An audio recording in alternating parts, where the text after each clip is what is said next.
फिलहाल 2019 का जब लोकसभा चुनाव हुआ था, तब यहाँ पर अतीक अहमद का वर्चस्व था।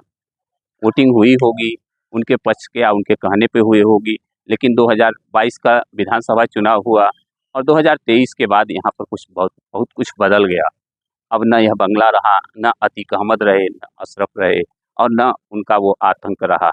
बहुत कुछ बदल गया। अब बदलने के साथ क्या वास्तव में ग्राउंड रिपोर्ट में ये सब बदलाव हुआ? इसी सब को एक पड़ताल करने के लिए यहाँ मौजूद हैं। लोगों का क्या कहना है? क्या राष्ट्रवाद के मुद्दे हावी होंगे, भारतीय संस्कृति विरासत के मुद्दे हावी होंगे, या फिर से सबसे बड़े बातें आएंगे, कुछ और बातें खुल के आएंगी, या बातें ये आएंगी कि वास्तव में बेरोजगारी, महंगाई आगे बढ़ रही है, या किन मुद्दों पर यहाँ के लोग वोटिंग करना चाहते हैं? हम बात करेंगे उनसे। बस यही है, जो ये भेदभाव हो रहा है हिंदू मुस्लिम, ये सब हटा दें। भविष्य ये देश का, हमें सबसे पहले युवाओं के लिए शिक्षा अच्छी होनी चाहिए।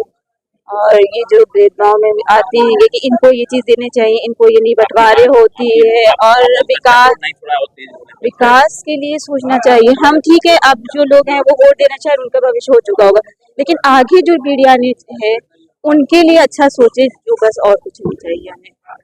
और क्या चाहिए? यही चाहिए एक देश में नेता से कि अपनों को समझे। जैसे कि में भी कुछ परिवर्तन हुआ? नहीं सर, कुछ नहीं, विकास में कुछ नहीं। बातें तो बड़ी हुई कि बहुत लाभार्थी बातें होती है ना, सिर्फ ऐसा कुछ होता नहीं है। सरकार की किसी योजना का आपको परिवार को नहीं, कुछ नहीं, कुछ नहीं। तो जब कुछ नहीं मिला माता जी, तो कुछ आपने दिया भी होगा यहाँ वोट के रूप में। क्या दे दिया? साइकिल। सीधे बोल रही है जी। और मोहल्ला है तो देखिए, मोहल्ले उल्ले से कोई मतलब नहीं है। हमको अगर किसी चीज का बेनिफिट नहीं मिल रहा है और हमको लगता है कि हमको किसी और के पास जाके फायदा मिल सकता है, तो हम बिल्कुल जाएंगे अपने मत के द्वारा। अब वो अगर कॉन्स्टिट्यूशन ने हमको इस चीज का पावर दिया हुआ है, तो हम उसका पूरा प्रयोग करेंगे। अब बदलाव कैसा होता है वो तो आने वाले टाइम बताएगा, क्योंकि भाई इलेक्शन से पहले तो बड़े बड़े वादे होते हैं। मुद्दे क्या है? महंगाई, बेरोजगारी, विकास, ये सारे पूरे देश में ये मुद्दा है। पूरा ये मुद्दा पूरे देश में है। कर रहा है ये मुद्दा बहुत। वोटिंग का भी यही झुकाव जा रहा है। तो क्या बदलाव की ओर है? क्या बदलाव होना चाहिए, हो जाएगा। अब उम्मीद तो करते हैं, इसीलिए वोट देने आपने तो प्रयास किया होगा। बेशक सही कह रहे हैं सर, ये बिल्कुल दुरुस्त बात है। जो भी सरकार अगर जो है 10 साल में काम करे और ना करे कुछ, और जी साहब बेरोजगार टहलते ना है, सीयूटी का पेपर आदमी जमा करे, लीक हो जाए, भर्ती की जो है परीक्षा लीक कर जाए, तो 1900 रुपया लगा के आदमी फार्म भरता है, और जो बच्चा तैयारी कर रहा है उसको ओवर एज हो जाएगा, उसको कहाँ सरकारी नौकरी मिलेगी? कितनी वैकेंसियां खाली पड़ी हैं केंद्र सरकार में, यूपी में। सरकार का काम है ना, जो भी युवा पीढ़ी जो है, आने वाली युवा पीढ़ी ट्रस्ट है, वो युवा पीढ़ी ट्रस्ट है। वो तो 2 करोड़ रोजगार की बात कर रहे हैं।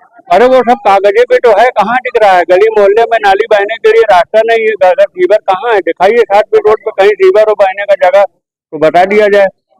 स्मार्ट सिटी बन गया, नहीं है सर, कुछ नहीं है, सब कागज पर है, सब कागज पर है। आप सर्वे करके सरकार देख ले, कुछ नहीं मिलेगा।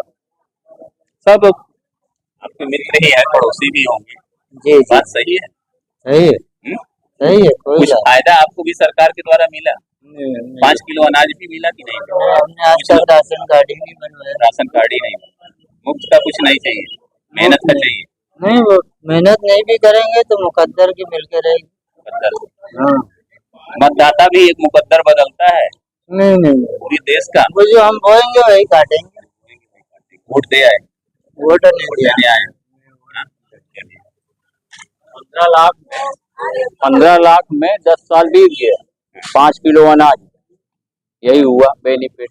इसको प्लस माइनस जो समझिए, 15 लाख आना था। कुछ जवाब देंगे? 10 साल हो गया, 10 किलो में 5 किलो अनाज, आवास, बस कुछ नहीं, सब जीरो कागज। बस खाली बस एक डिवाइडर बन गया, बस उसके अलावा बन गया बस और कुछ नहीं। डिवाइडर का मतलब रहा कुछ नहीं, उसी पे आदमी पकौड़ा चाय बेचे, खाए, सोए। युवाओं की बात हो सकती है, युवाओं की बात हो सकती है। क्या मुद्दे को लेकर युवा किधर जा रहे हैं? आप भी तो दे आए? देने आए हैं, अभी यहाँ व्यवस्था ही नहीं है कोई फिलहाल। पर्ची काटने वाला कोई है ही नहीं यहाँ पे। घर पर पर्ची नहीं पहुँचा? नहीं, कहीं इलेक्ट्रॉनिक भी उन्होंने दिया है कि एक नंबर पे मैसेज करिए आ जाएगा। तो है तो वो मान कहाँ रहे मान नहीं क्या कह रहे हैं पीठासीन? पीठासीन कहाँ अंदर जाने नहीं ना, पर्ची मतलब कहाँ यहाँ से बिना पर्ची से अंदर नहीं है। हाँ? मान लीजिए जिसके पास पर्ची नहीं है वो प्रिंट करा के जा सकता है, इलेक्शन कमीशन ने कहा है। हाँ तो इस तो प्रयास प्रिंट आप- करवाए तब ना, हाँ? अब जा रहे हैं प्रिंट करवाएंगे या तो कहाँ करवाएंगे? करते समय बीत जाएगा, रद्द हो जाएगा। काम खत्म। मुद्दे हैं युवाओं के सबसे बड़े मुद्दे हमें लगता है अभी जब तक जहाँ तक मैं टहला हूँ अभी हाँ, काफी बड़ा क्षेत्र देख लिए तो ये बात आ रही है क्या वास्तव में ये मुद्दे हैं? ये तो बात हकीकत है जी, बात सच है। क्योंकि जितना परेशान इस टाइम युवा है, तो आप कहीं भी उठा ले, जिस घर में देखिए 10 आदमी है उनको तो नौकरी कहीं है नहीं, प्राइवेट है वो परेशान है। एक और ट्रेंड देख रहे हैं कि लोग लगातार विदेशों की तरफ कर रहे तो हैं। क्या करे, जब अपने हिंदुस्तान में कुछ है नहीं रोजगार तो क्या करे इंसान, बाहर तो जाएगा ही ना, तो परिवार तो चला। कम्युनिटी में ज्यादा देख रहे हैं कि सऊदीया की तरफ फॉरेन कंट्री हाँ, सब बाहर जा रहे हैं, सब और नए लड़के चले जा रहे हैं। गरीबी नहीं खत्म हो रही, गरीब खत्म हो रहा। ऐसा कुछ है। देखिए, आदमी यहाँ पर रहकर ही कमाना चाहता है, जब बहुत मजबूरी होती है तभी वो अपना घर और परिवार छोड़ के दूर जाता है। पहली चीज, जब वो यहाँ रहकर देख रहा है कि उसका परिवार दाने के लिए, खाने के लिए, शिक्षा के लिए, रोजगार के लिए परेशान है, तो एक आदमी को कुर्बानी देकर वो बाहर चला जाता है, इसलिए कि हमारा परिवार कम से कम सुकून में रहेगा, 2 वक्त का खाना मिलेगा उसको खाने के लिए। कारण यही है बाहर भागने का। एक और चीज है कि आपसी भाईचारा बहुत कोशिश की जाती है बिगाड़ने की, लेकिन ये मोहल्ला ही नहीं है पूरा देखिए प्रयागराज कोशिश ऐसा तो है, बहुत तहजीब है। बहुत चीज होती है, मगर ये अपना इलाहाबाद इस चीज में बहुत ही बेटर है और बहुत ही अच्छा है। यहाँ पे इन सब चीजों का असर नहीं होता है, और बाकी हर तरीके से लोग बिगाड़ने पे तो लगे ही रहते हैं, और इस पे अगर प्रशासन या सरकार अगर ध्यान दे तो ये मोदी थोड़ा जी बहुत कहते हैं कि महिलाओं के लिए बहुत कुछ किया है, कानून बना दिया, सुरक्षा है, रात दिन कहीं भी आ जा कुछ सकती है, नहीं कोई डर बनाया, कुछ नहीं बनाया ना, कुछ नहीं बनाया। कुछ नहीं दिखता है।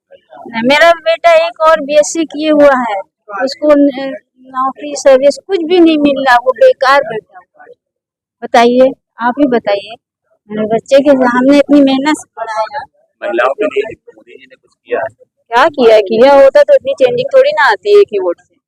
किया होता तो सब ज्यादातर उन्हीं को फिर सपोर्ट करते। होता चेंजिंग आप करते तो हमको किसी को शौक नहीं होता कि आप कुछ होता है। बिल्कुल संकल्प लेंगे, देश के विकास के लिए, देश की तरक्की के लिए, युवाओं के रोजगार के लिए ये संकल्प लेके गए थे हम। तरक्की, देश के विकास और युवाओं के रोजगार को लेकर देखें तो थोड़ा सा विरोधाभास दिख रहा है, क्योंकि विपक्ष ही कहता है कि हम ही रोजगार देंगे, हम ही विकास देंगे और हम ही महंगाई देखिए, जब का- तक युवाओं को रोजगार नहीं मिलेगा, हमें लगता है देश आगे बढ़ना मुश्किल है। कभी मोदी जी ने कहा था कि हम 2 करोड़ युवाओं को रोजगार देंगे, हाँ, ये कहा था उन्होंने 2019 में कहा था, लेकिन अब 24 में फिर से आ रहे हैं, तो वो बात पूरी हुई कि नहीं हुई? देखिए कहीं न कहीं हमारे देश के युवाओं के साथ जनता के लिए ऐसा लग रहा है कि हम चले गए हैं, तो वो चीज़ नहीं पूरी हुई है। इसलिए हमें लगता है युवाओं का और जनता लोकतंत्र का में पब्लिक के पास एक ही ताकत होती है, अपना मत जी मत दे के ही वो अपना मत बताता है, वो अपने मन की सरकार बनाता है। जी। तो कभी मत दिए होंगे, सरकार बन गई, अब मन नहीं है तो सरकार क्या करेगी? देखिए, मत तो हमने हमेशा दिया है, अब सरकार किसी की बने वो एक अलग बात है। मत का प्रयोग हमेशा किया है हमने। वोटर यही चाहता है कि हम अपना मत दें और सार्थक सरकार बन जाए, हमारी बात सुने। बिल्कुल चाहता है सरकार, जनता यही चाहती है कि ऐसी सरकार बने, ऐसी मजबूत सरकार बने जो युवाओं के लिए काम करे और जनता के लिए काम करे और देश हमारा आगे बढ़े, तरक्की करे। चलते कुछ परिवर्तन होगा। संभावनाएं तो लगाई जा रही हैं कि परिवर्तन होगा। अब आगे देखिए, आप भी जाएं वहीं मैं भी हूँ।